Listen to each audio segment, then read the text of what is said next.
It's June 15th, 2020. This is Rook.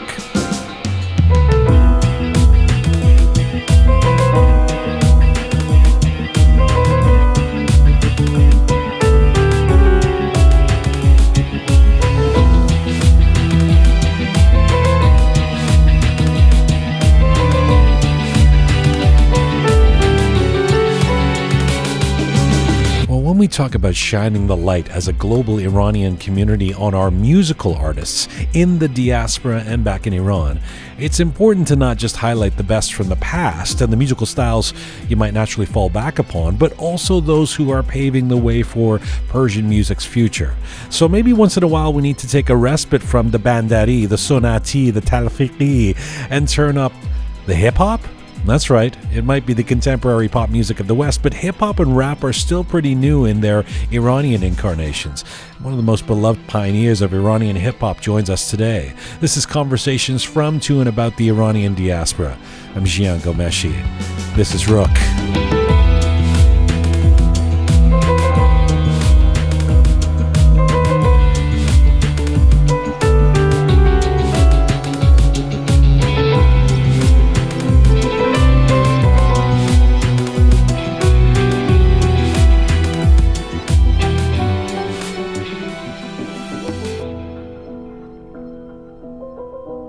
Welcome to episode number 18 of Rook. Hi, Shaya. You're speaking with your keys.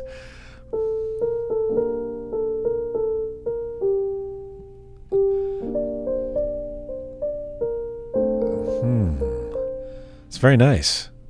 Should I know what that is? Oh, very nice. Well, we can explain the relevance of that in a moment. We have Erfan coming up, our buddy, who is in LA. I know he's very excited. Actually. You are excited, yes. and because he's not just somebody who's doing interesting things in music right now and producing and running a record label, all that.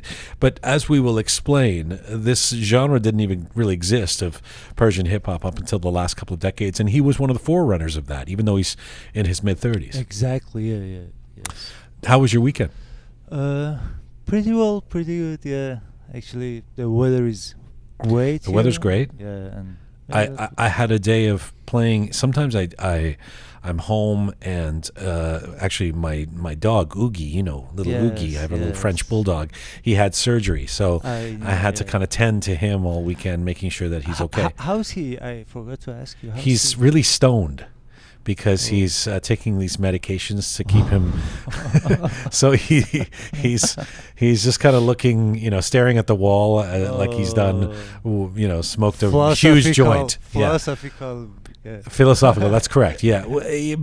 I just before I should explain when I'm giving him this medications, it's because of course he's wearing the cone of shame around his head, but you have to give him because we don't want him to be too active because he's had knee surgery. So he's young, he's only a couple of years old, but already his knee had some issues and there was a luxating patella, so they had to fix his knee up, and so he's got to stay not active, and his tendency, even though he's got this one leg now that he can't use for now, his tendency is to want to run around. So you give him these, they prescribe these pills to just keep him calm, So that's why he's stoned while he's taking these. I love Oogie. Yeah, he's the best. So I was home with Oogie, and then sometimes I create playlists for myself of what I'm going to play all day, and then sometimes it's one artist, and my favorite all-time, is David Bowie, right? He was a little before my time, but then I caught up to him throughout my life, and he just became my idol. So all of Saturday was 1977, 1978 era Bowie, the three albums that he put out when he was in Berlin, Low, Heroes, and Lodger. And I was actually thinking about you. I don't know if we've talked about Bowie. No. We so have to talk about Bowie. Did you? Be very careful how you answer this. Did you know of David Bowie while you were growing up and playing music in Iran? Yes, of course, yes, and I think because once in a while you didn't know Talking Heads. No, I didn't know them. Okay, but you knew Bowie. Yes, Bowie is kind of famous in Iran. Yeah, and I think the song was very hit in Iran. The Lost Highway. Lost Highway. Lost Highway. I think it's a soundtrack for Lynch. David Lynch. David Lynch movie. That's this is I'm a Bowie expert. I don't know what you're talking about. Are you sure, really? Lost Highway? Are you thinking of David Bowie? No, it's for sure David. Maybe I'm wrong with the name, maybe but there's a it's song definitely David Bowie. It's the ending title. The song. Yeah. Okay. I will find it and find play it during the Erfan interview. You can see what we're talking about. So well, that's good. So you were a Bowie fan. Yes. And then Sunday I was listening to a guy named Sohail Nafisi. Oh, I love him too. Who also I love. And the funny thing about that is I don't understand. You know, it's hard. I mean, I actually can understand all the lyrics to the 70s pop Iranian music, you know, even someone like Dariush I can understand. But with Sohail Nafisi, I love it, but I don't totally know what he's singing some of the time. But usually he sings actually the song that I love from him, he sang one of Ahmad Shamlu's poems, and I love that. And he never sing a cheesy thing, and I love him. You know what I love from Sohail Nafisi? When he was on the Lost Highway soundtrack. It was great. I'm not sure if that's the right one, but I think Lost Highway, yeah. He was we need to look that up. I might be wrong. No. It might be the Lost Highway. No, I will find it. Okay. All right. I feel like we need to find it right now. Should I look it up? Yeah. Lost Highway. So we're supposed to have started the show here. 1997 film. Okay, so soundtrack. Is it Bowie? I'm sure that. Yes, there is a song. Wow, this is going deep here. There's a song by Bowie on the soundtrack. Yes, but there's 22 songs on the soundtrack. One of them is David Bowie. I mean, it's not the most. It's not the first reference people think of. Yes, but that's what you knew him from. Yeah. It's the first song that I knew Bowie, and then I got to him, and he's all right. Yeah, I stand corrected. Trent Reznor produced that Lost Highway record from Nine Inch Nails. Okay, well, we've gone a little off the topic here, but so anyway, the weekend was Bowie, Sohail Nafisi. I recommend that mix to anybody. Yeah, a little heavy on the interesting men, but there you go, and love to Oogie, who's back in his kennel right now, staring at the kennel, wondering what's going on and why he's in a daze.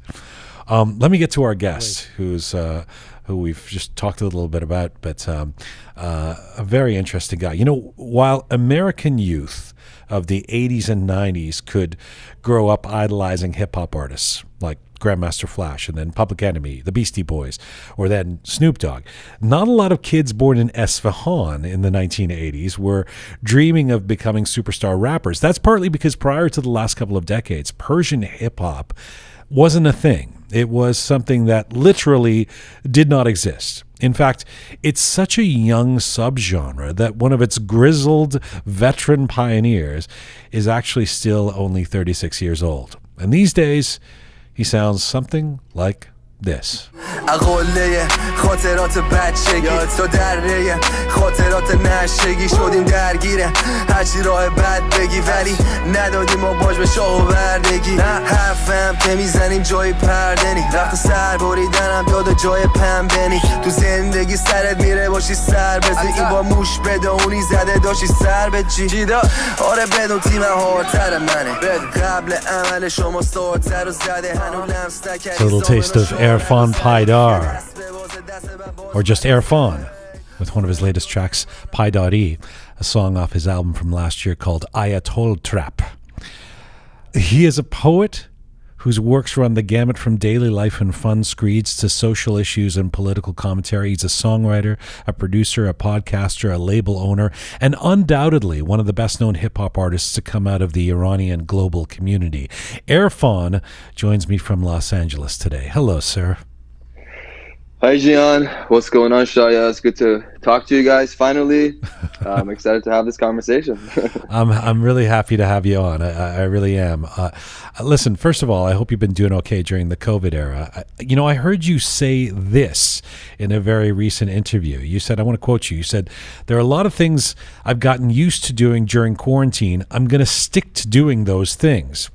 It was kind of a teaser because in that interview, you don't explain what those things are. So what are those things? And how has the way you lead your life changed in this pandemic time?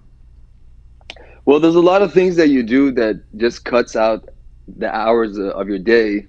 So much wasted time when you're just going to work, especially I live in Los Angeles, just getting to the office and back and just going to the grocery shopping, anything. You waste so much time that you don't realize. And then when the quarantine happened, I realized that I could organize my day so much more, and there's so much that I could do just being at home. And then you get better sleep, you go out less. So overall, you just end up, I feel like you can, in some way, my lifestyle became healthier, and I became more productive because there's a lot of different things that I do that they need their own focus. So I was able to do. Are you a partier normally? On weekends, yeah, some might say that. I like going out and not going out. I don't go clubbing and stuff like that, but I do like hanging out with friends, listening to good music. I like going, out of town in nature, getting cabins and that kind of thing. So, anyways, it's interesting because so there's less 4 a.m. kebab at this point, and after a night of arak, it's interesting because Melody from OBG's a couple of weeks ago on the show was saying this time she's in New York has been eye-opening for her, that somehow the isolation led her to looking inward and thinking a lot more about how she leads her life. Have you actually experienced something that profound? I mean, it's okay if you haven't. Yeah, absolutely. There was a lot of things because when you live really fast-paced, and maybe it's not even just a quarantine, but when you get a break and you kind of have something breaks that habit of not even a habit, but just like going so fast-paced with everything, you don't have time to sit back and reflect on everything that you're doing, what things you need to cut out in life, what things you need to spend more time on. And it gave me, that's what it gave me, the quarantine. So what's something you'd want to cut out now? Getting more sleep. That's the number one thing. I wasn't getting much sleep. I don't sleep long hours. I wake up, no matter what time I sleep, my friends make fun of me. They say if he sleeps at 12 o'clock at night, he wakes up at 6, 7. If he sleeps at 3 a.m., he wakes up at 6, 7. If he sleeps at 6, 7, he wakes up at 6, 7. So, really, you're an early riser. Yeah.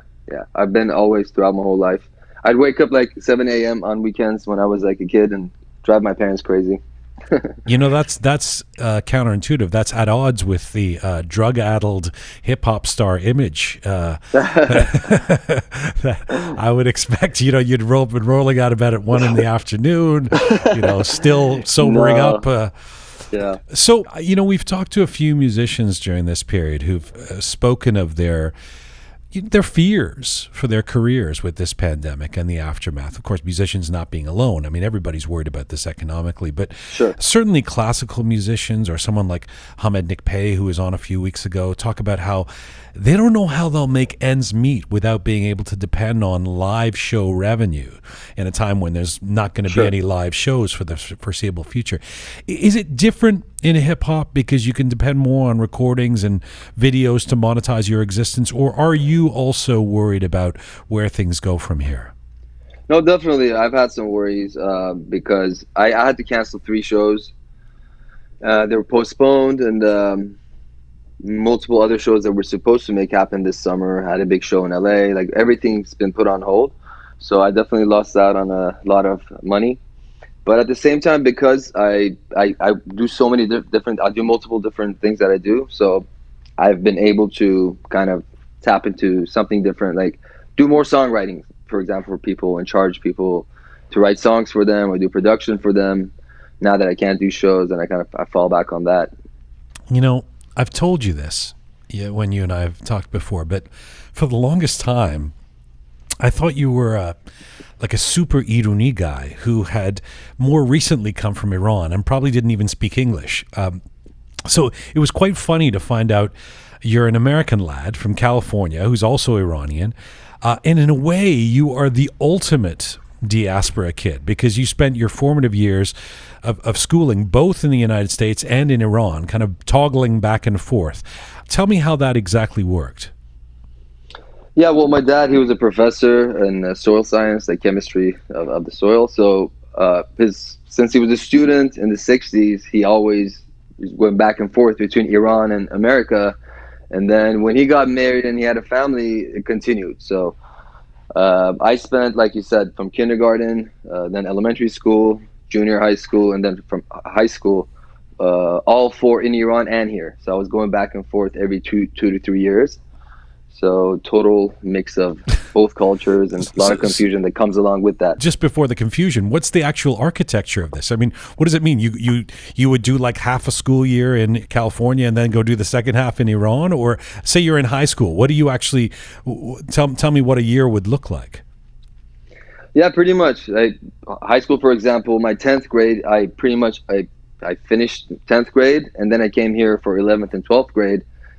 And I would just have to kind of assimilate somehow. And it's difficult. It was easier coming from Iran to here, but going back to Iran was the difficult part because let's say like math, right? Math classes, I was way more advanced in math in Iran than when I came here, to the point that when I came here in the 10th grade, I was pretty much graduated from high school. There was nothing. I was just taking AP classes, and then outside of that, I was taking photography, theater, those kind of classes just to fill up my hours because I didn't need school.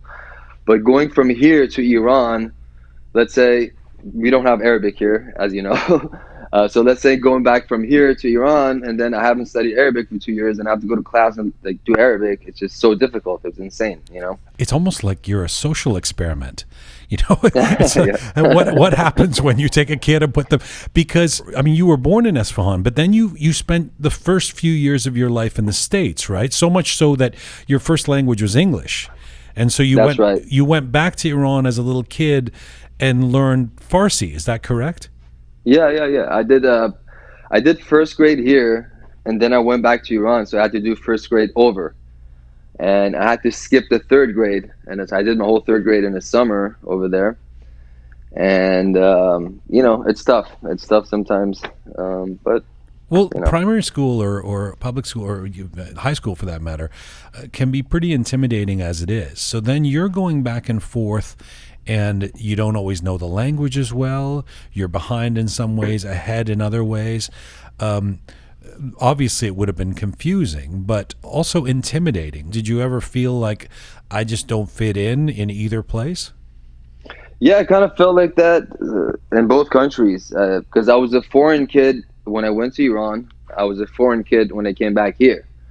So that whole identity crisis of who am I, where am I from, what's the deal with this stuff, and sometimes when you're a kid, you don't look at these things in depth. So you just kind of ride along, but it's definitely tough.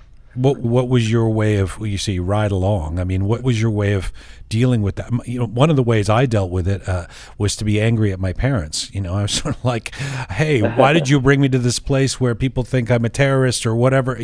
I was too young to really have the consciousness around what was going on. And in fact, this would be something that I would love later in life, this dual cultural experience and all that. But as a kid, it's how did you react to that?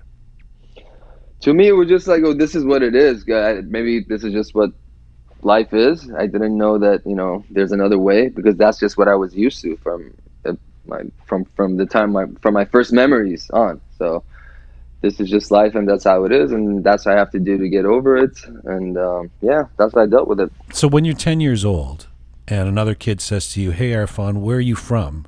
What do you say? Here or there? That's so interesting. Well, in Iran, in some ways, it was more simple because, like, okay, I'm Iranian. I just came back from America. I lived there, and like my friends and people around me knew that. But coming here, every time I came back, it'd be kind of difficult to explain that. Okay, no, I'm American. I went to school here. I was here, but then at the same time, you come back, and then you have an accent. You haven't really spoken English in a few years. I definitely felt more like a foreign kid here than in Iran. But at the same time, over there, I kind of felt the difference between me and the kids, and what I was used to seeing in school. School's mixed here. Over there, it's not. Schools are definitely more up to date. Like, I remember when I went back to Iran for the first grade, I went to the school. I'm like, oh, these benches in class look like shit. Like, what is this? And I'm like, Mom, where's the library? She's like, they don't have a library in this school. And just, stuff like that. Where were you in Iran when you were going back? Were you in Tehran or Esfahan, or where was it? I was in Esfahan. My dad's from Esfahan and my mom's from Tehran. So I spent quite a lot of time in Tehran too. I was closer to my mom's family in the Tehrani side. But going to school in Esfahan, because my dad, that's where he taught in the university. So we would go back there. So this geographical duality translates inevitably into this weird cultural duality too, where on the one hand, I mean, I've read that you were a big fan of Kurt Cobain, Nirvana, he was one of your heroes. Definitely not something that would have been pumping out of the speakers in Mashhad, right? But but then you're also at the same time as a kid falling in love with Persian poetry. Tell me about that. Yeah, the Persian poetry actually happened. One of the reasons, when I was learning Farsi when I was like 7, 8. I mean, you're a kid, you learn quick, right? So obviously, I picked up on Farsi pretty quick when I went back.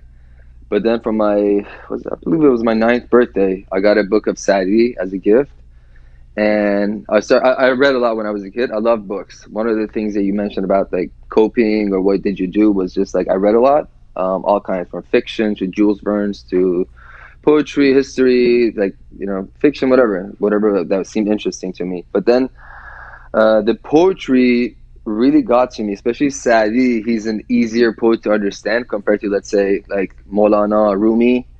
At 9 years old, you're not going to understand anything about Rumi, right? Mm-hmm. But Sa'di had stories, he had funny stuff, he had jokes, and he has these things called hekayat. So like there's a piece of, there's a poem, but before each poem, he had like a little hekayat, which is like a little paragraph story. He says a story and then he writes a poem about it, and that was like super cool to me. And I fell in love with the language and the usage of words and the pictures they draw in your head. So I just got really interested. I'm like, so who else is writing poetry? And then I got into the more difficult stuff and more complicated things, and got to Omar Khayyam, which became my favorite and still is my favorite. I was going to ask you why he's your favorite. He's my favorite because I think he writes in this style of Rubai, which is like, it's very short.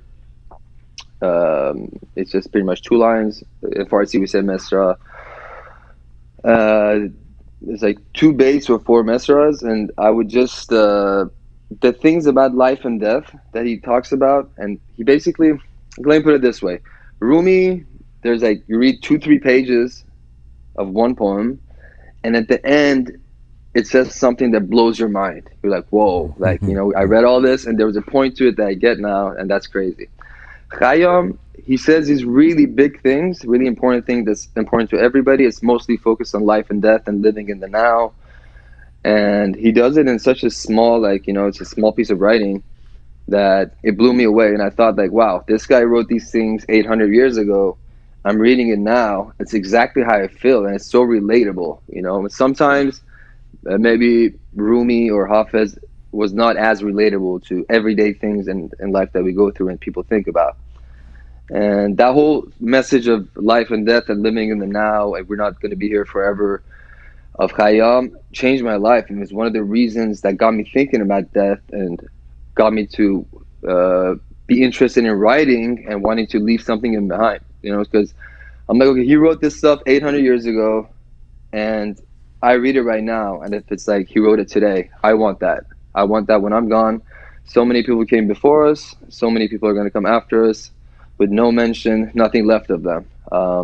What's going inside me, I wanted to be here, and I want people to relate to it, and know that I was here. So I have to say, it's again, maybe this won't seem like a surprise or something that even that interesting to a lot of Iranians or people of Iranian descent in the diaspora, but it's still interesting to me to hear people like you talk about being a kid getting into these poets, these sophisticated poets. I mean, as someone who grew up in London and Toronto, it would. I mean, it's not like we didn't have kids in certain classes who were really into reading and poetry, and there'd be the sort of one kid who'd be immersed in that stuff even from a young age. But it would be inconceivable to think that most kids are reading Rumi or Omar Khayyam at 10 years old. That's a very uniquely or interesting Persian thing.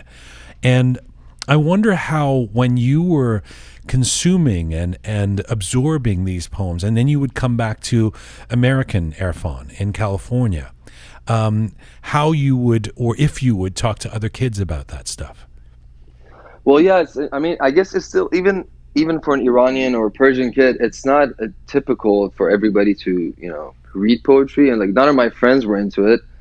So I mean, I spent a lot of time playing in the street with my friends, play soccer on my bike, but then I really liked to read when I got home, and it wasn't something that, it was like, that's part of like me being alone, because I went back and forth so much. In some ways I felt like misunderstood in both countries. So it's one of those things that I kind of kept to myself, and it was my time, it was my alone time, and what I was interested to and what I was into, more so than something that me and my friends were doing or talking about. I don't want to zip ahead too far, because I'm enjoying the journey of Erfan. But when you talk about not fitting in or wondering where you fit in, when did you or have you decided you fit in somewhere now? When was the point where that changed for you? That I fit in? That I felt like I fit in? Yeah. It never happened. But I mean, like, you're still not sure. You're still not sure if you fit in either country, you mean? Or yeah, I mean, I fit in. Yeah, the last time I was in Iran was in 1998, May 27th. But as I started to write my own lyrics and kind of talking about my story, whether it's about the diaspora or personal feelings, and whatever I wrote about, and then I put it out there in the world. And let me take a step back. Like, there's a lot of things that I like to talk about and I'm into, but when I'm around people, I feel like, okay, that's not a subject of interest to most people maybe in the conversation. So I don't talk about those things. I kind of dumb it down and talk about things that everybody's talking about, and so that happens. But then the most honest I can be about who I am and my feelings is when I write. I just have no limits, no borders. I talk about anything and everything that I want to, right?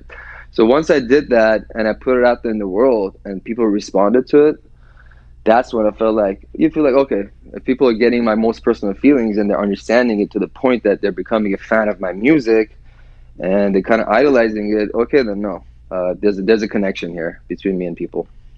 Well, it's amazing, because you become the product of the duality of those influences. I mean, not a lot of guys can claim to have been influenced as a kid by Tupac and Khayyam. They don't usually go together in a sentence.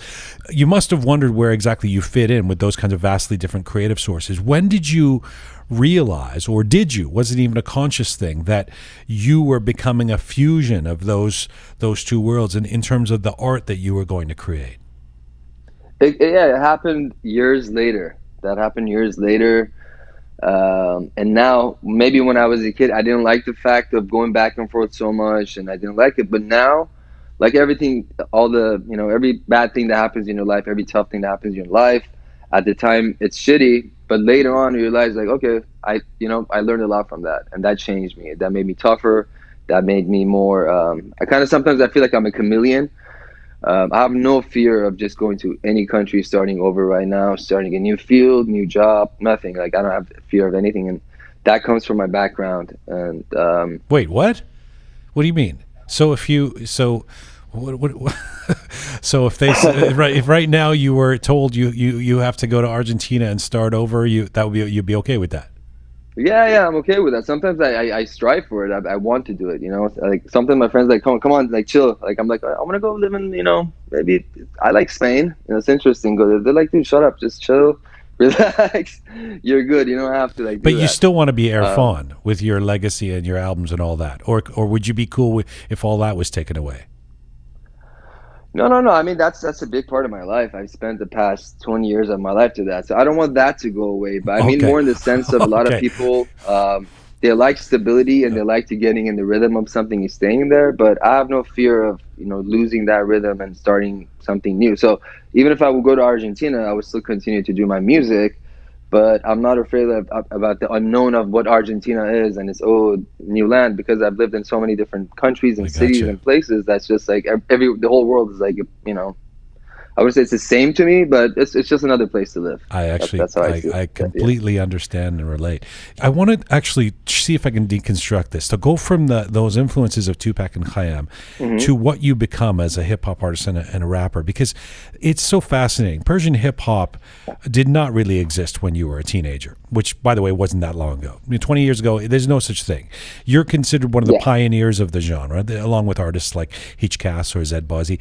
How is it that you could even conceive of something that had not been done? I mean, did it feel strange or somehow odd when you first started rapping in Farsi? Was there part of you that sort of thought, can I do this? Is this allowed? Is this weird? Is this going to be accepted? Absolutely. There's a world of doubt, and, you know, there's fear of getting into something new always. And so I was writing poetry, and it was all self-reflection, right? But then I also loved music. I grew up on like rock and grunge, and then I got into rap. And Tupac was a huge influence, because listening to Tupac as a foreign kid, as an immigrant kid here, gave me strength and power. Like the way Tupac basically talked about himself and his life and like, about the hood. Like I never lived in the hood, but I listened to it and like I saw it like it was day. You know, like I saw everything that happened because of his words and the emotion that was behind the things that he was saying. There was other rappers talking about the hood, like gangster rap and this, that, but the emotion wasn't there. You know what I mean? But the emotion that Tupac had made me feel like, okay, and you could get through everything. And then I'm like, okay, I want to do that. I want to do that for other kids. And I want to do that for Iran and for Farsi speakers, because I had gone so much from Iran and the Farsi language and the Iranian poetry. So I'm like, let's mix these things up. And I just, you know, started doing it. Do you remember the first time you did that? I remember the first rap that I wrote. I remember, and I told one of my good friends, like Nima and my brother Adele, I told him that this is pretty cool. And I recorded it on the beat of Mobb Deep Shook Ones in my room on that beat. And the laptop that had a broken microphone, I had to like get on the ground and like scream into the laptop and just started doing it like that. And you know, I got motivation from a few really good friends. And what happened when you listened back?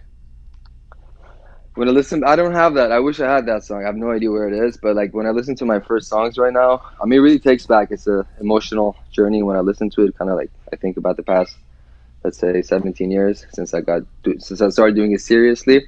So let me get something out of the way, which is that, you know, when I first heard some Persian hip hop, I don't want to throw any artists under the bus. Some of it, not all of it, some of it sounded like, to me, like Iranian guys adopting popular hip hop beats and song riffs, American riffs and beats and even melodies, and just rapping over them, but this time in Farsi. So like, let's take 50 Cent and just rap in Farsi. It didn't feel entirely inventive in some cases. How do you react to me saying that? Yeah, absolutely. But then when I think me and the first guys, like they came out, we were kind of writing and doing it at the same time, but some of their music came before me. And when that happened, I'm like, whoa, there's other people rapping in Farsi too. But at the same time, I wasn't as easygoing as now. And at that time, I'm like, what the fuck is this? Like, they're not, it's not original. You can't just take someone else's beat, rapping with the same flow and melodies as them about the same subject. This is a translation. This is not, you know, original music. And also lyrics were very important to me. and what you say, and some lyrics like sounded funny to me. I'm like, oh, that's cheap, you know. So that was my reaction, and kind of when my song came out and people responded, like, whoa, like that's what happened. I put a song out called Shostashu. When Shostashu came out, I think it was a lyrical song. It was original music by a producer that I looked for 6 months to find a producer who would work with me, that I could afford. And when I got the response from that, I'm like, okay, then I'm on the right track. I'm doing the right thing. And I'm a very momentum driven person. So motivation, like when I have a momentum, like it takes over my life, you know? So I just, you know, started happening. Let me play some of your earlier work. This is a song that became quite big for you at the beginning of your recording career. Let's play a little taste of Khatiman.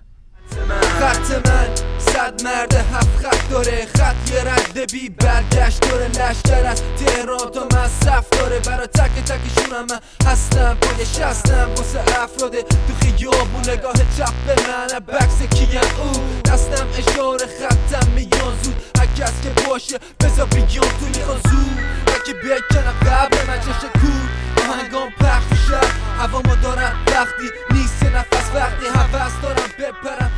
That's Khatiman from Erfan's debut album in 2007 as Khane Tagur. Erfan, tell me what you remember about creating that song. Well, this song is actually a pretty interesting story.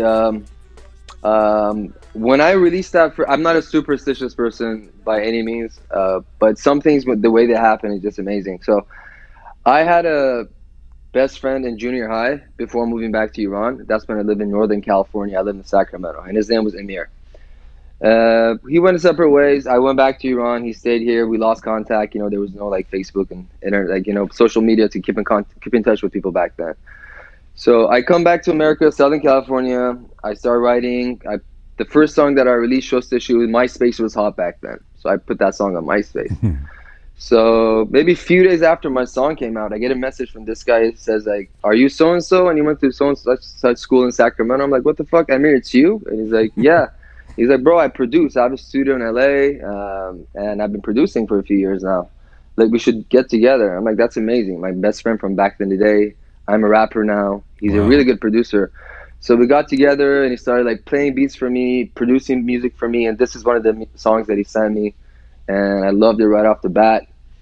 And I was doing loans back then. I was like in the mortgage business, and at the same time I was rapping. So one day after work, like when some of my friends were still there on the office making calls, I went to someone else's office and I just, you know, started writing this beat, and then, you know, recorded it. It came out, ended up being, it's still probably to this day, this is the song that everybody knows me by. Like that was my breakout song to the mainstream and to like, you know, yeah. How surprised were you when mortgage broker Erfan scores a hit? I mean, how surprised were you with how quickly this, albeit in a subgenre way of the you know, in terms of Iranian culture and music, it's so new and so different that it got the traction that it did? Well, it was a very surreal feeling because obviously I wasn't going back to Iran. So I would just hear stories from people, how everybody's playing in the streets, at parties, different cities. And I was just like, wow, that's crazy. So we made a music video for it. And then the music video got really big. And, you know, and then Facebook happened. And through Facebook, at some point, I realized that like so many people, Paidar is my music name. It's the name of my music family. And so many people on Facebook had their last names as Paidar at some point. And I was just like, I don't know, what do you do when you're like a kid in his early 20s, mid 20s, and like that happens? I was amazed, and I just felt like a responsibility. And again, it kind of was like fuel in my fire, and it just, you know, expanded more. With apologies to anybody listening who thinks this is an extremely naive question, but I wasn't in Iran in 2007. How does a song like Khatiman and the video, I'm assuming it's not legal or it's not being pumped on radio stations at that time in Iran. So how are people accessing it at that time? Oh, there you go. That's a really good point, because it's not, our songs don't get played on the radio, on the national TV and stuff like that. So the internet really helped.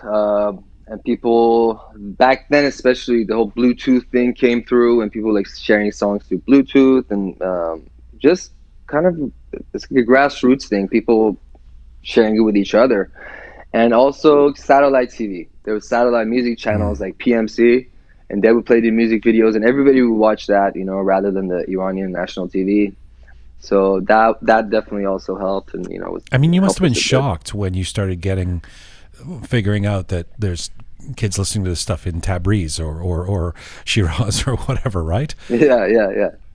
So in the Khataman video, you mentioned you're wearing this oversized two-pack t-shirt. Sure.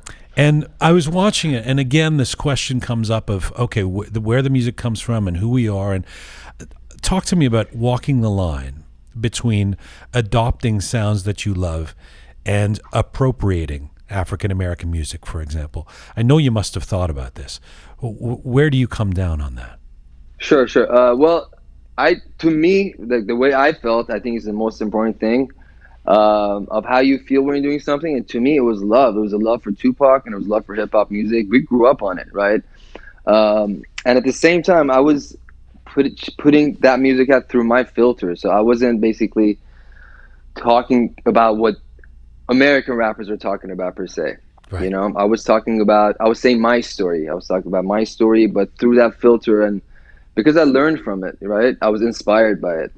And I don't really think of it as appropriation. Sometimes, and it's a big conversation that's been going on the past few years about some things, and I personally think some of it makes sense and some of it doesn't make sense, to me at least. You know, like, I don't know, hoop earrings or, you know, stuff like that.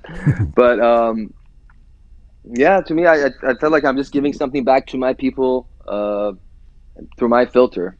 And there's definitely, if you translate the lyrics, it has nothing to do with Tupac lyrics and his story, or any other rapper. It's Erfan's story. It's what I saw. It's an Iranian immigrant story. You know what I mean? It's not a Tupac in the Hood story.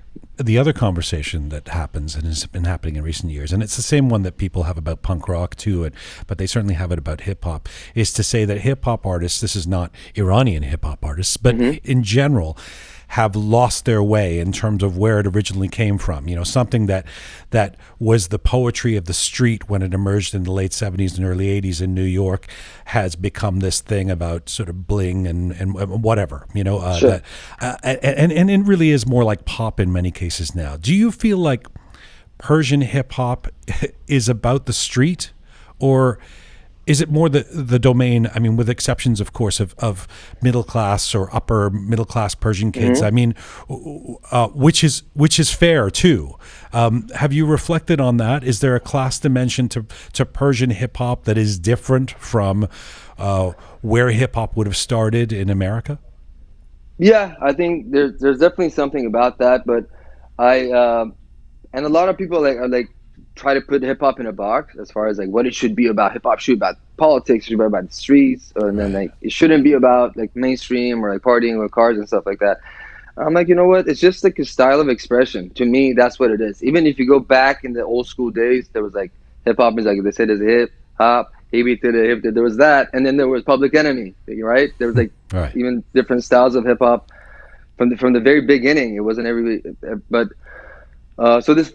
On the same note, I think the Persian hip-hop game, Iranian hip-hop game, some people want to say that it should be about this or it should be about struggle. Right. I don't believe that. I think even though I don't support, you know, the other stuff and I don't like it, I don't listen to it, it's not, but I think everybody should have the right to express themselves however they want about whatever issue and subject they want. You know, if you don't like it, don't listen to it. Some people think, oh, hip-hop's dying, this is ruining the culture or something like that. No, there's both sides still exist. They're doing their thing. You know, if someone has interest wait, somebody said that about Persian hip-hop, that it's ruining the culture, or that it's a... Yeah, that's still going on. A lot of people say, like, you know, the whole like back in my day thing or back in the day thing that exists about everything. It exists about Persian hip-hop too right now, and people say maybe the original rappers, which is like, man, I'm one of them, so what they say supports what I do, but still I think like even the people that are doing it right now, and I think they're doing it wrong, like for example, as far as it might not sound like the rap that I want to listen to, but they should have the right to do it. And I think it's fine with me. It's so funny how quickly that can happen. Like it's only been 15 or 20 years, but I actually talked to a young hip hop guy here in Canada, a couple of days ago before this interview, and I was asking him about you, and he's like 21, and he was like, "Yeah, man, I love the old school Erfan Hitchcast, but what it's become." And I'm like, "Wow, how quickly did that happen?" It's like he's talking about you as if you're like 70 years old, and now there's a new school and stuff, But what it is, Jan? I mean, a big part of it is that people want the whole world, and art included, to revolve around what they want and their taste, and that's a big problem with anything, right? So if someone, there's a lot of rappers that from old school to new school that they stick to one subject and they can only rap about one thing. Right. So now that could have two reasons. One could be that they're one-dimensional. They don't think about anything else really that they want to write about. The other thing is that maybe that song or the songs they did initially worked for them. So they're like, okay, I'm just going to stick to this lane. I'm just going to keep doing this thing over and over. And sometimes people like that. Like me, I talk about if I want to talk about love, I'll talk about love. I want to talk about my struggles. I want to talk about my being an immigrant. I want to talk about politics, whatever. Because I really do think about all these things. And they're all emotions to me. So why shouldn't I write about them, right? So what's that done to my career, my fans, are that I have a split fans between the different songs that I did. They're all big songs with a lot of followers, but some people like the Erfan that talks about depressing shit. Some people like it when I'm angry. Some people like my political songs. Some people like about, like, let's say, you can call it party songs, whatever. And they want to be Nazis about it and say that, no, you should do this one because I like it more. You know what I mean? It's kind of, so that's what's happening. Let me continue on this musical journey of Erfan. By 2010, you put out your second major album, Hamishagi. I want to play a popular song. I don't know if you're sick of this song, but it's always been one of my favorites. So I want to play a bit of Dobare. Let's take a listen to this. همه همسن مریض روحیم منم همسن پایین روحیم من نگفتم تو مسیر خوبیم نه مسوفیم نه سفیر رومیم از جون میگم تو این را جون میدم حالا دور بر ندا به رو میدم هر وری باد میاد به اون سو میرم هر جنونشون جوره از اون رو میگن بذار زور بگم میگم تو کور بشن دستور بدم بذار بگم گوش ندم بکن تو گور من به چش خون من هیچ کسوفی نمیشه ضد نور من شور من شده پل عبور من روشن طول شب کل وجود من خرید نور من نه بابا کور پر وسط زود هنو قبول ظهور من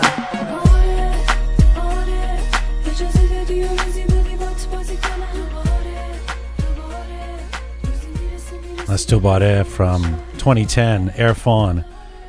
So around this time, Erfan, you relocate to Dubai for 4 years? What was that about? Well, I went to Dubai for the first time for a show at a concert, and then around the same time, there was this young artist that I started working with named Behzad Leto, who's pretty big in the Iranian rap game now. Sure. So Behzad was telling me he hadn't even released any songs. He was kind of like he listened to my music, he really liked me, and we're in touch on that note. And he's like, come here, Dubai's really cool. There's a lot of opportunities to do things. And I'm like, well, if you think there are opportunities, go find some people. And let's make a music video. Let's do some stuff. You know people there. You live there. You have the connections. So he went and he talked to some guy. We connect. I talked to that guy. When I got to Dubai, we had a couple of meetings, and he's like, let's make a studio together. You have the power. You have the artist. You have the fame. You know the music side. I'll be an investor. I'll do the business side, and I'll be the bank for it. I'm like, awesome. That sounds cool. I've always wanted to do something like that. So I ended up, after the show, I came back here. A month and a half later, I packed my bags and put some stuff in storage and just moved to Dubai. You did the Argentina thing. Yeah, you're like, that's okay. What I mean. Exactly. I was like, whatever. Let's do that. It's something new.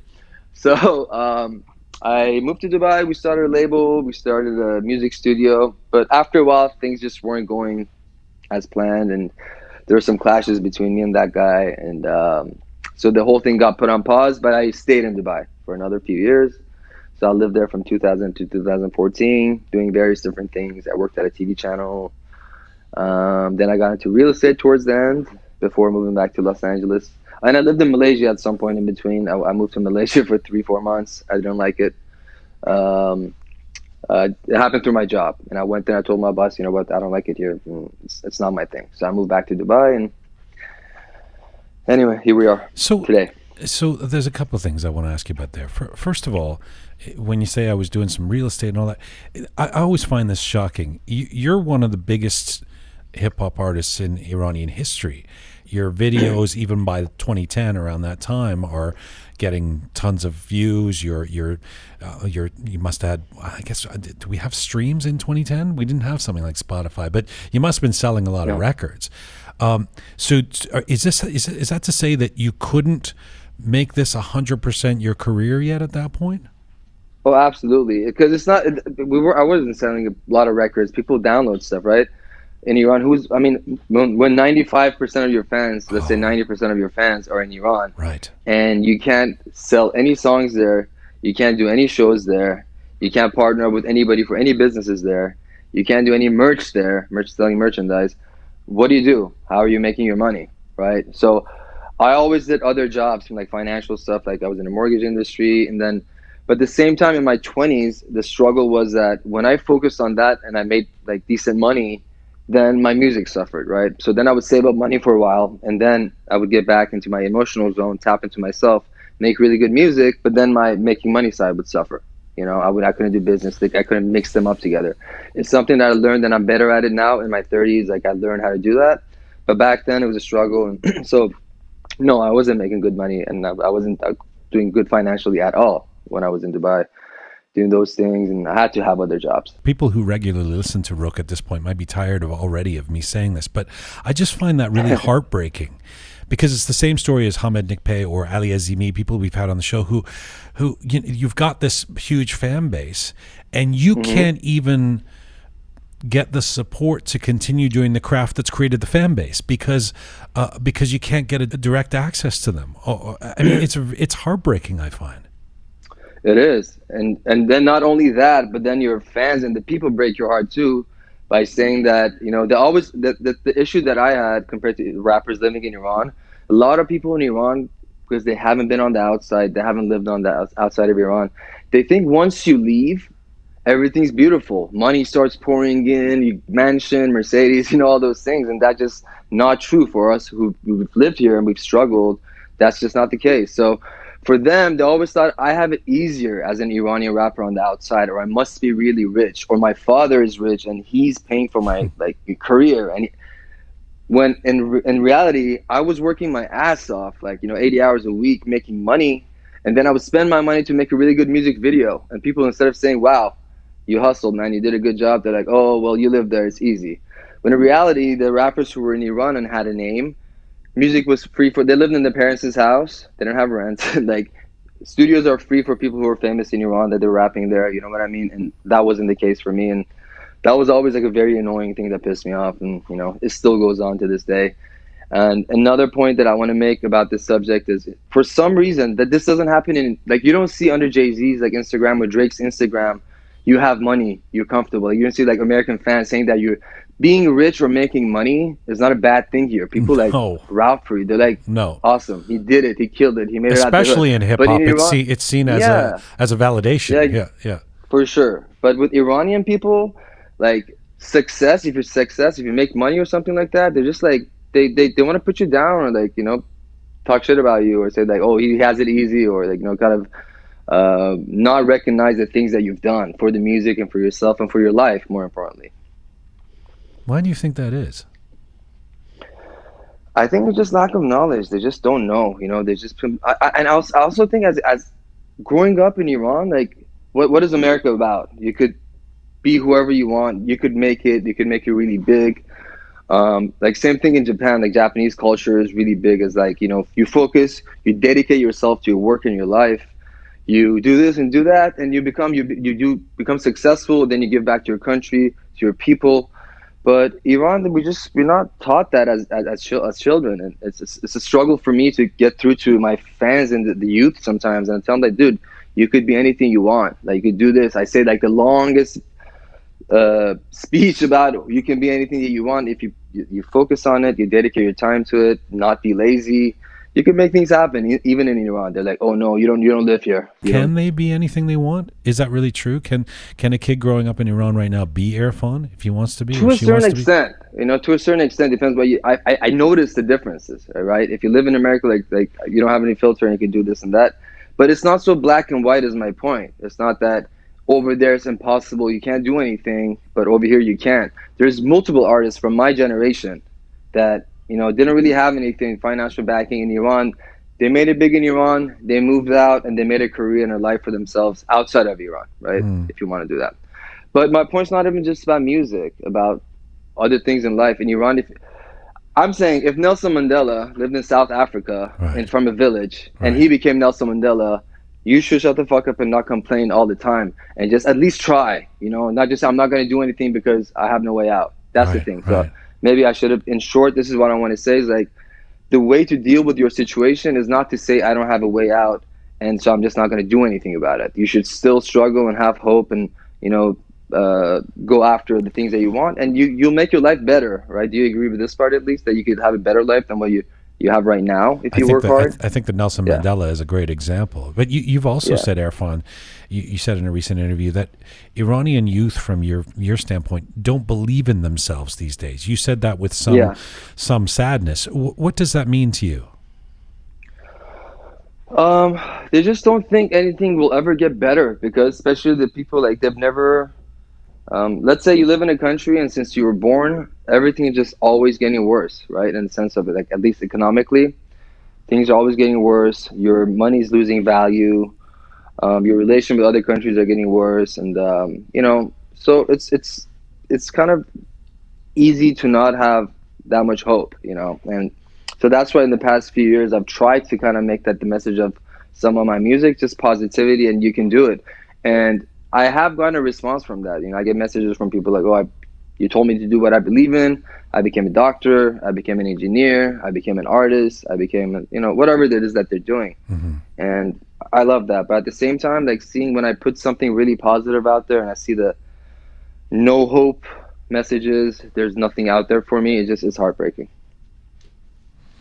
How much of what you want to do, I mean, having been one of the pioneers, I don't know how much of an honor it is for you to be called the godfather of, or the pioneer of Persian hip hop, but you talk about that Dubai time and starting your own label, and I was actually going to bring up Behzad Leto because I know he suggests that you are one of his inspirations for getting into the genre.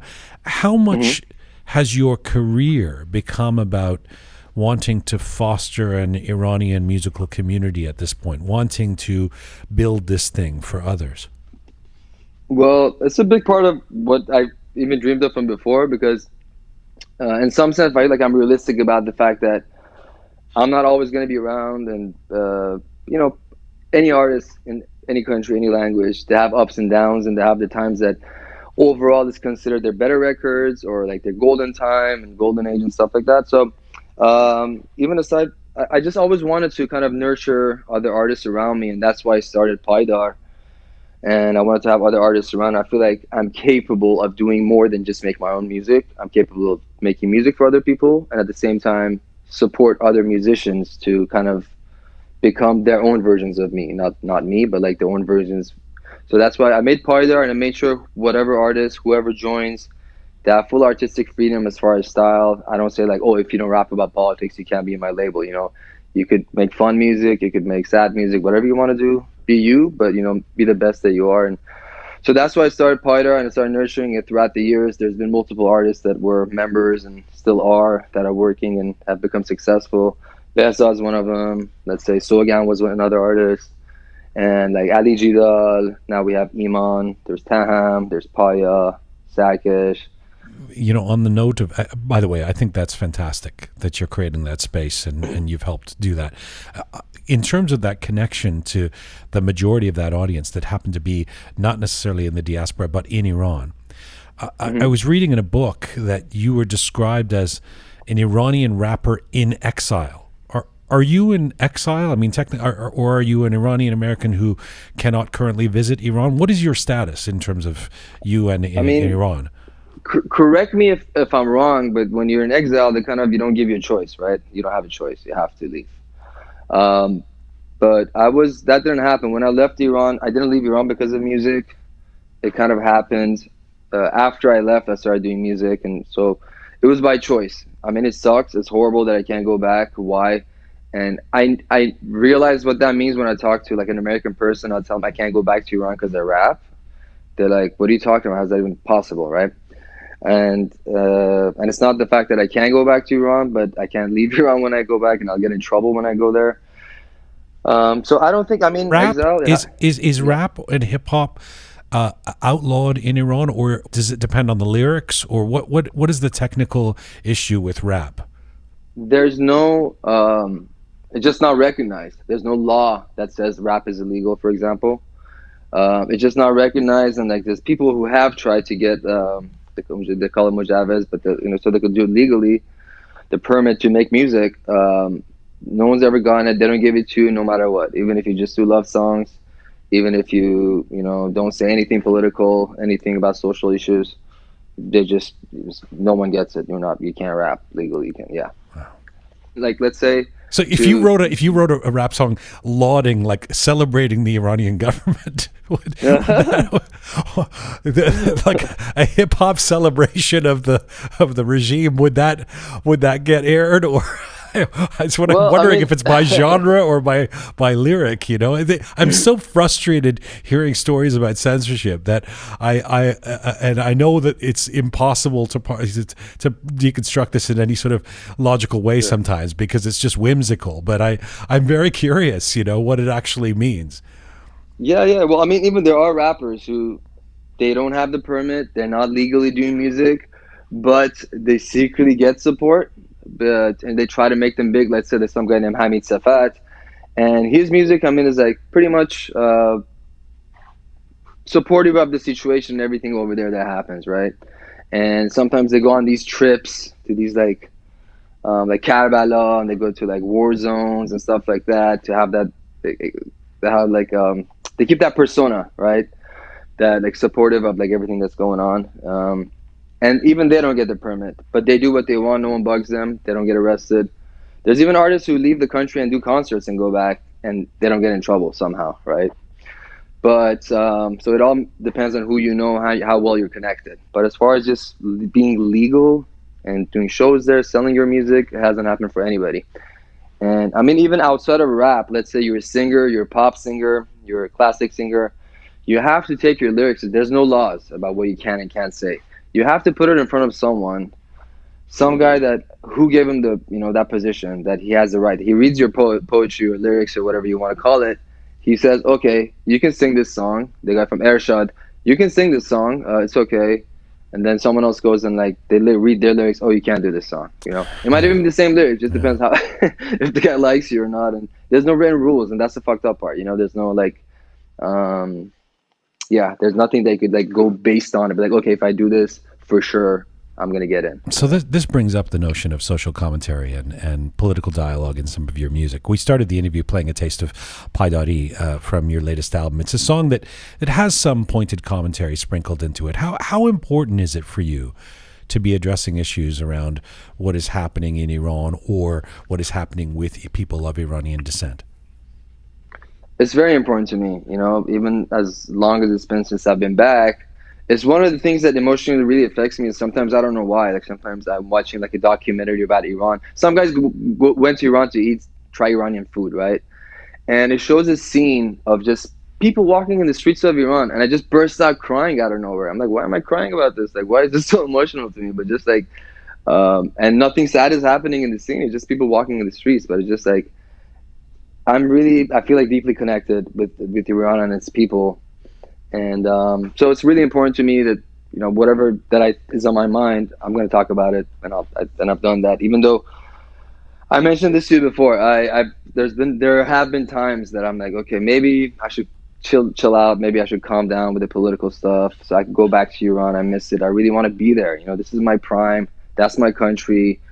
I'm rapping for them. Why can't I go back there, right? But then something else goes down. I'm like, what? Fuck it. Like, I'm like not saying anything about this. And so wait a second. You see something, you see a video or an image of the streets of Iran and people walking outside a cafe or something, and you start to cry?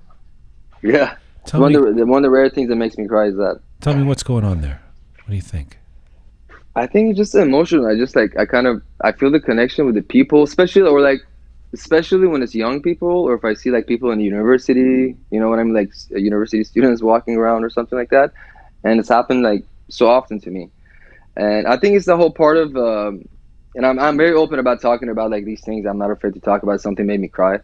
I watched a movie I watched, it just kind of reminds me of the story of like what's happened to us as Iranians in the past few years. It hits me immediately, and it's a very emotional thing for me.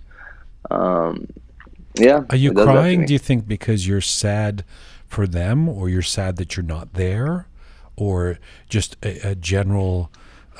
It's about the Iranian story. That's what makes me cry. Like, you know, I don't know if you've seen a movie called Persian by Mehajoon.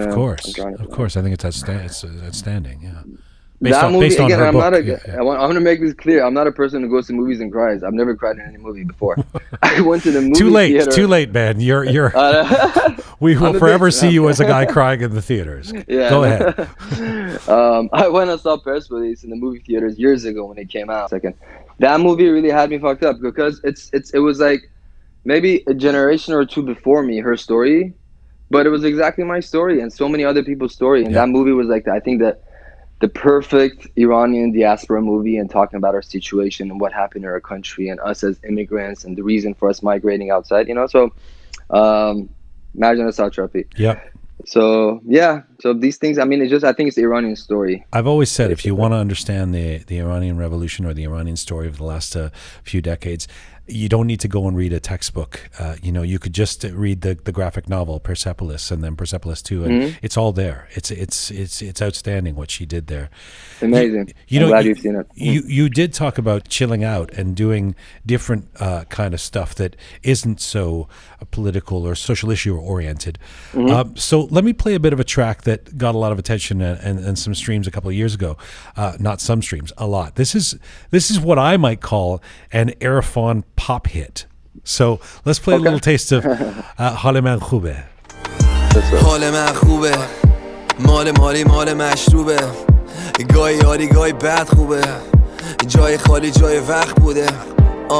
آره انگار قفل شدم سر جای قبل، یه قدم میرم جلو یه قدم عقب، یه هفته است میرم تا صبح یه سر از شب، یه سر میدم قول یه ذره عوض میشم، بعد دو قلوب سری قولو پس میدم، بعد دو تا پک سری و بعد میشم تا که بیان دو تا چخ سریعت و رد میشم، نمیشم درست مریضیام از ریشن. گفتم منو هول نده، این بحثای علکی با من قد بده، من عشق میخوام ولی با تو جنگ قدرته، فرصت خالی کردن عقدته. حال من خوبه، چرا ناراحتی؟ حال من خوبه، مگه دعوا کار من بوده؟ تو که هر چیز خوب داری مال من بوده. حال من خوبه، چرا ناراحتی؟ حال من خوبه، مگه دعوا. حال من خوبه from Erfan. حال من خوبه. Try to get that out of your head now, everybody. It's an infectious song. But you know, there you are in that video, lounging on a boat in the sunshine. There's a lady there. This is not the socially conscious Erfan now. This is the fun Erfan, right? Yeah, exactly. I mean, it's not even the fun thing. This song, like, it's a happy song. I'm thinking I feel good. But I'm glad you played this song, because every line of this song is a true story. It's a fact about a previous relationship that I had with somebody, and then, you know, what I went through and I came out of it. And I'm really proud of like the things that I say in that song, because it's so real. You know, when I listen to it, I'm like, damn, like that's crazy how I put these things into words, because every single thing is like, this is one of my most like literal songs ever, because every single thing in that song actually happened. And it was kind of like therapy for me to write that stuff and like be like, I feel good now. That's behind me. And so why would I not say it or make this song? Because you want me to be angry Erfan all the time or political Erfan all the time. I'm not going to do that. Right. But how conscious are you of your consciousness, I suppose? You know, in other words, when you finish a song like this, Hala Man Khubed, you go, okay, now I got to talk about sanctions. This is too, I'm having too much fun. I mean, really, how much do you edit yourself in those situations? I just feel like for me, it's the things it's about my surroundings, right? Like whatever is happening around me, I take it in. Sometimes when I write a song, it's something like, it's a mixture of something that happened like last night, a story someone told me, something happened in the news, and something maybe happened 20 years ago, right? And I put it together, it makes me write a song. So it's never premeditated that, okay, I'm going to sit down and write a political song. There's always a reaction to something that's happened, whether it's political or social or love song or whatever it is. It's a reactionary thing. I know I can't keep you forever. I just got a couple more questions. I want to ask you about your impressions of the diaspora. Because I think someone like you, my personal view is it's as valuable or more than than an academic or someone whose job it is to sort of teach us about the diaspora. Because you travel, you see people of Iranian descent around the world who come to you for you to explore them. You know, last year you did a tour in Russia, and when I heard about this, my first reaction was, how many Iranians are there to come to Erfan shows in Russia? But I know you had significant crowds there. So what can you tell us about those experiences? Yeah, well, it was a decent sized crowd. It's definitely nothing like let's say Toronto or like Istanbul when there's millions, but not millions of crowd for me, but millions of Iranians living there. But it's a different experience. Sometimes when it's like a full student crowd who have came somewhere recently from Iran, it's just more emotional, right? Let's say I go to Istanbul, we have a packed show, some real fans come from Iran, they fly all the way from Iran and come, stuff like that. But at the same time, some people are there because, let's say, just like when you go to a Drake show here or a Jay-Z show or whoever's concert, some people are like, oh, let's go to the Drake show tonight. But they're not like hardcore fans, right? Or with any other concert. Right. So, but when I go do a show in Budapest or in Moscow, they're all hardcore fans and they're students and the people who like know every word to every song. And it's just like, it's a beautiful feeling. And I feel like that's when those are the shows that I feel the most connected with Iran, because that's what they are. They just came 2 weeks ago, last month, 6 months ago, and they're going to go back in 2 years. Right. So it's just, it's very emotional. But can I just point out how interesting this is? You, obviously you're Iranian and you grew up half the time there, et cetera, but you're a guy living in California. They are in Moscow, coming recently from Iran, and they savor coming to your show because it reminds them of home. Yeah, it's pretty amazing. Yeah, and I mean, a lot of artists don't go there because it's a smaller crowd, or this. I should change the verbiage on that. There's barely any shows in Moscow, right? So when you go there and you do something like that for them, it makes them very happy, and it makes me very happy. And it's just crazy how the world is that, Iranian, like you said, living in California, Iranians living in Moscow, both away from the country, we get together somewhere and we connect like that, and it's beautiful. Do you feel on some level like you have to, you are effectively in some ways an ambassador for Iranians in these situations? Do you feel any weight of responsibility on that? Like you're some kind of surrogate for all of us? Like if you do something wrong or you piss off the Moscow security or something like that, it's a reflection of Iranians because you've been the pioneer in this genre, because you're Erfan, because there's people coming to see you? Brother, I feel that way even outside of the music. And let's say, in Los Angeles, I go to the office that, I do real estate and whatever it is that I do. Anything that I do, because I'm an immigrant and I have that thing in my own subconscious mind constantly that I'm an Iranian, I'm a representative of Iran, and what they think of us and what they see about us in the news. So it's like I'm always on my toes and like very focused on making sure that, I'm a good representative, and like it's just something that's with you even when it's outside of music and outside of anything else like that people look up to me for,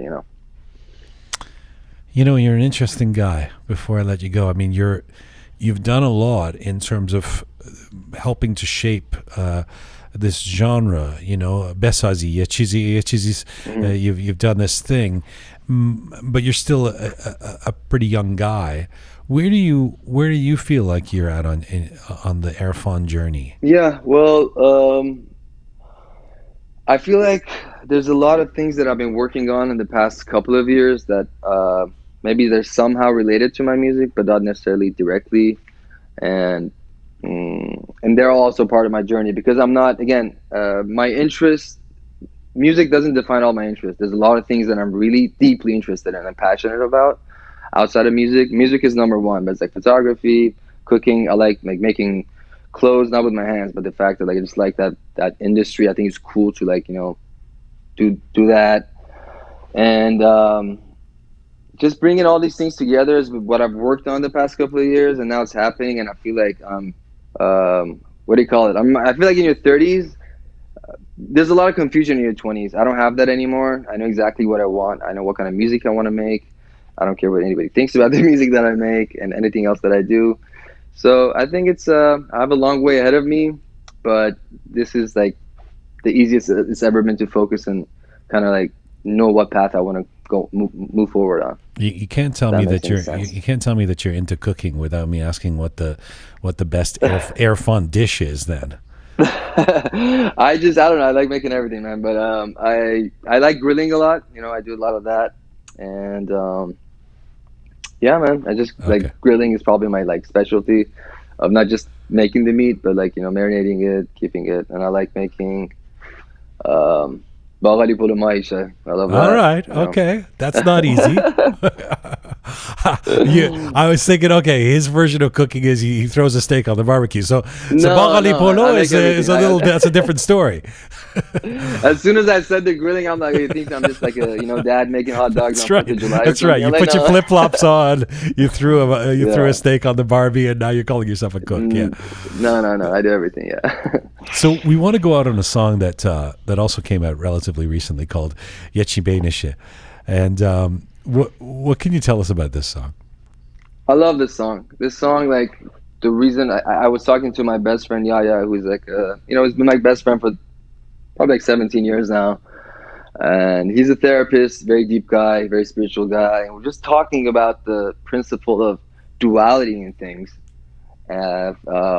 And things not being so black and white with everything, and how there doesn't have to be absolute truth about anything.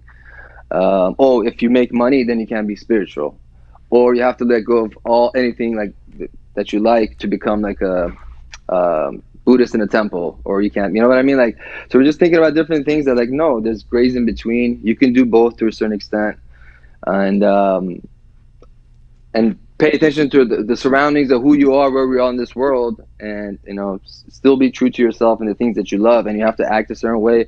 And a lot of it even became from like just on social media today. A lot of times people like, if they're spiritual and the conscious, they want to seem conscious, then they have to dress like you don't have to dress like a hippie Indian to be conscious, right? You don't have to, you know, and just kind of talked about duality, and the second thing that I talked about, and I just came together and I wrote this song that afternoon. It's been a real pleasure, man. I've learned from you. I've laughed with you. This has been really enjoyable and educational, and I so appreciate you taking all this time. Same here, brother. Really nice talking to you, and we'll be in touch. Mizun Thanks for everybody for tuning in. Khodafis. Thanks, brother. Bye-bye. Khodafis. Take good care, bro. That's Erfan Paydar, an Iranian rapper, recording artist, songwriter, producer, label owner. He joined us from Los Angeles, California today from 2019. This is his song, Yechi Beynishe. And this is Full Time for Rook. Thanks so much for listening. Thanks for supporting. Thanks to our amazing team, Mizun Bashin. This time to everyone.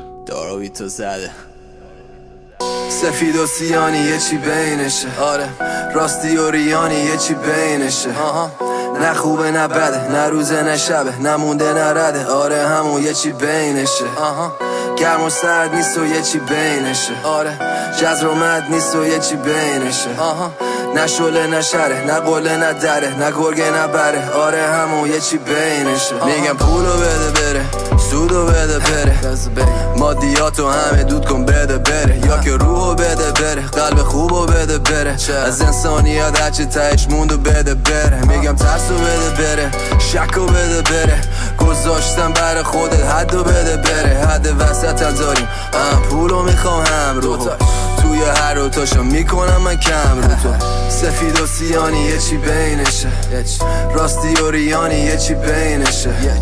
نه خوبه نه بده، نه روزه نه شبه، نمونده نه رده، آره همون یه چی بینشه. گرم و سرد نیست و یه چی بینشه، جزر و مد نیست و یه چی بینشه. نه شله نه شره، نه قله نه دره، نه گرگه نه بره، آره همون یه چی بینشه. یه چی بینشه، یه چی بینشه. به عرفان گوش نده ببین دل بده. من میخواستم عرفان برسونه شهر، وقتی رسیدم بهت بگی زلزله. میخوای جلو نرم نکنه برسم به تو. من تو کی؟ من میخوام برسم به خودم رو گم کردم لای گل گرگا. وقتی به خودم اومدم گرگا مثل بره شدم. برد و باخت ترد دروغه میدونم، آخر هر طول و فروغه میدونم. ببینم و من شاملو نیستم ولی کلی ناگفته تو سکوته میدونم. خوبی یا همیشه تو روته میدونم، قدرت اصلیم تو روحه میدونم. هر کی سودم و تماشا میکنه فقط منتظر سقوطه میدونم. سفید و سیانی یه چی بینشه، راستی و ریانی یه چی بینشه. نه خوبه نه بده، نه روزه نه شبه، نمونده نه رده، آره همون یه چی بینشه. گرم و سرد نیست و یه چی بینشه، جزر و مد نیست و یه چی بینشه. نه شله نه شره، نه قله نه دره، نه گرگه نه بره، آره همون یه چی بینشه. خیلی هدفمون فقط یه پلن، میرسی میبینی پله بعدی و بعضی را پله ها تمامی ندارن، تازه میرسی قله میبینی قله بعدی و چاه میکنی به آب نمیرسی. هرچی میری بازم سیر نمیشی، بازم پایین تر هر بار که میرسی، بازم به سراب توی افق خیره میشی. اینا مسیرهایین که مقصد ندارن، باید ببینی که مقصد کجاست. اگه یکم توی خودت بگردی میبینی که فقط مقصد خداست. نه اون خدا که اون بالا نشسته اینجا، خدا یعنی همین زمینی که توشی اینجا. نه اونی که دستت بالاست به سمتش، خدا عشق همه وصلین بفهم همه از یه روحین. سفید و سیانی یه چی بینشه، راستی و ریانی یه چی بینشه. نه خوبه نه بده، نه روزه نه شبه، نمونده نه رده، آره همون یه چی بینشه. گرم و سرد نیست و یه چی بینشه، جزر و مد نیست و یه چی بینشه. نه شله نه شره، نه قله نه دره، نه گرگه نه بره، آره همون یه چی بینشه.